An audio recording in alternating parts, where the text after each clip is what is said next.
And so, on behalf of His Excellency and on behalf of the federal government of Nigeria, I want to say, first and foremost, to apologize for the event that happened recently.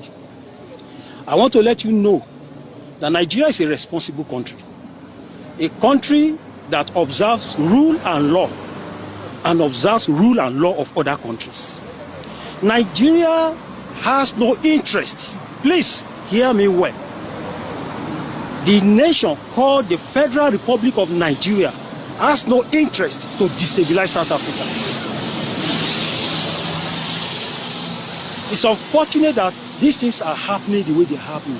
But I want to let you know that Nigeria is not out to destabilize South Africans or destabilize the country. Nigeria is a friend to South Africa.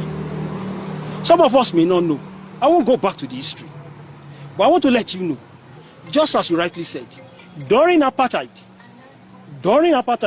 Nigeria played a great role. Students. Okay, excuse me.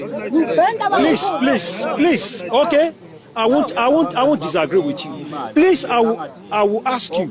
Some of you that you can listen to music. You can listen to music of Sonny Okosu. Some of our reggaes, every track of them singing about the freedom of this country, saying who holds the Papa's land.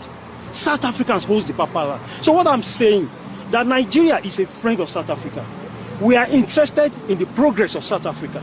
But what happened recently, Nigeria does not support irresponsibility. The embassy of the Federal Republic of Nigeria, the High Commission here, does not support any irresponsibility. So please, I am on behalf of the High Commissioner, on behalf of the embassy, and on behalf of the Federal Republic of Nigeria, I am tendering our apology to the traditional institutions of South Africa.